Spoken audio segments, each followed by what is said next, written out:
Halo,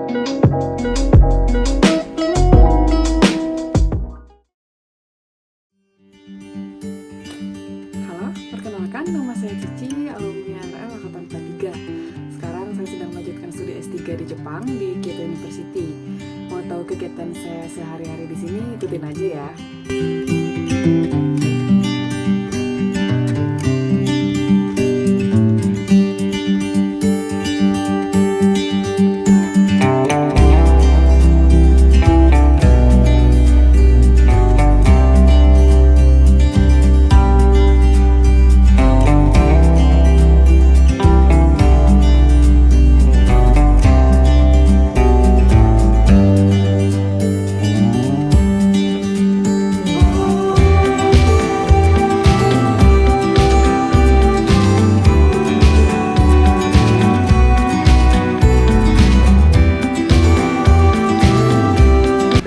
Kegiatan sehari-hari saya dimulai dengan olahraga.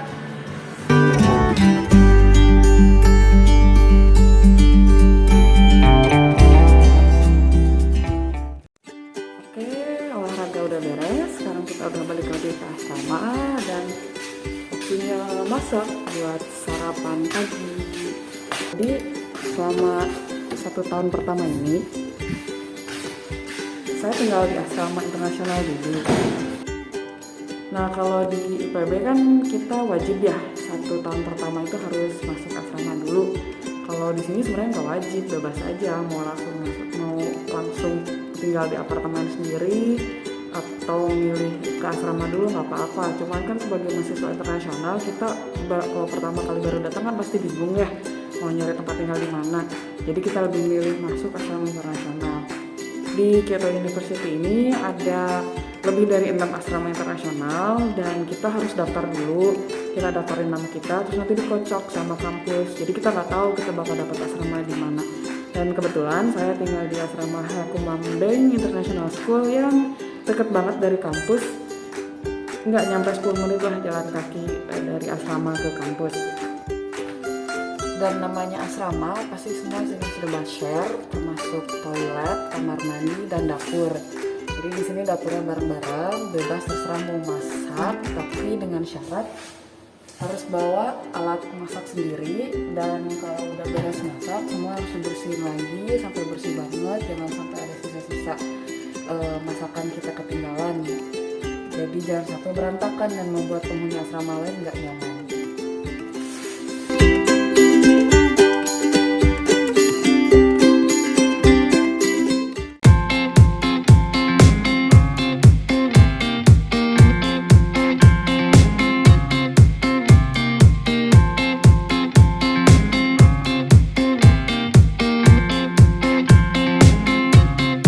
Kyoto University ini ada 3 kampus.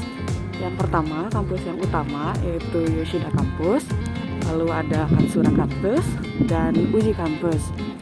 Letaknya jauh-jauhan, tapi kita ada bus kampus yang bisa nganter kita kalau misalnya dari Yoshida Campus mau ke Katsura atau dari Yoshida Campus mau ke Uji. Jaraknya kurang lebih sekitar 40 menit sampai 1 jam pakai bus kampus. Gedung lab tempat saya belajar ada di Yoshida Campus.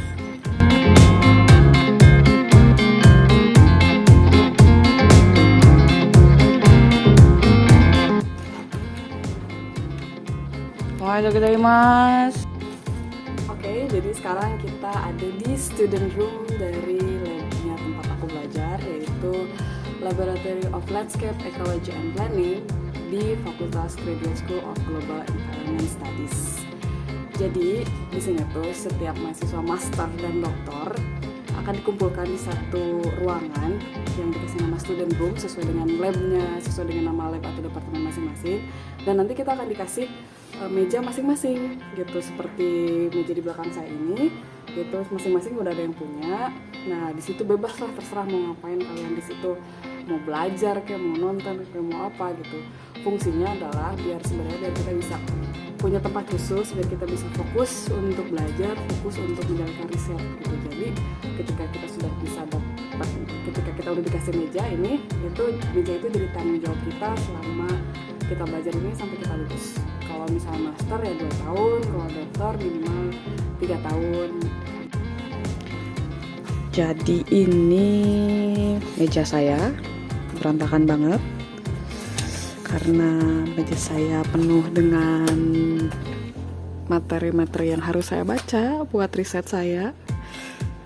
Tuh. Jadi sebagian saya print, sebagian saya baca di screen. Terus ada buku-buku juga yang saya pinjam dari perpustakaan. Ada air minum. Terus ada apa lagi ya? Ada spidol, kopi kalau saya lagi pengen gambar-gambar buat ngilangin stres. Terus ada standing figure Bucky dan Loki yang menemani saya belajar. Dan ya udah ini. Saya setiap hari dari asrama pagi-pagi berangkat ke sini, terus ketik, baca atau ke GIS, ngolah peta dan sebagainya. Dan biasanya saya di lab bisa seharian full bahkan sampai malam. Kalau misalnya lagi fokus bisa malam banget pulang ke asrama. Ya sekitar jam 9, jam 10, jam 11 gitu baru pulang ke asrama setelah saya merasa cukup puas hari itu dengan apa yang sudah saya pelajari gitu. Dan kalau kadang-kadang Sabtu Minggu juga saya datang ke sini gitu. Jadi nggak hanya weekday aja, setiap hari bisa datang ke sini untuk belajar, untuk melanjutkan riset, untuk menganalisis data-data yang saya punya. Oke, sekarang kita waktunya makan siang. Kita mau makan siang di kantin kampus. Main kampusnya Kyoto University ini atau Yoshida Campus ini sebenarnya dibagi jadi 3 area. Ada North Campus, Main Campus, dan South Campus. Nah, masing-masing area itu ada kantinnya sendiri. Tapi kita mau pergi ke satu kantin lagi yang ada di luar kampus, di seberang kampus. Dia kantin yang lebih besar dari kantin-kantin lainnya dan biasanya menyajikan menu makanan lebih banyak dari kantin-kantin lainnya. Nah, jadi kantinnya tuh yang itu, kantinnya yang itu, dan di sebelahnya itu ada gimnasiumnya Kyoto University sama kayak tempat upacara gitu, kayak GWW-nya Kyoto University lah.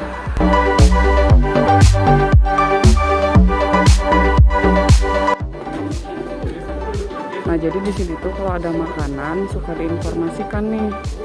Kayak gini, ada ayam, ada babi, ada ikan. Terus kita bisa milih mau makan apa yang aman buat kita.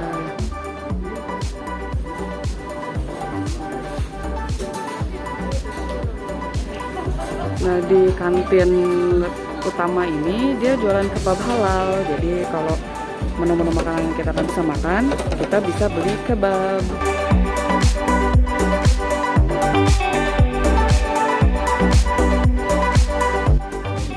Jadi hari ini makan siang saya segini, 638 yen.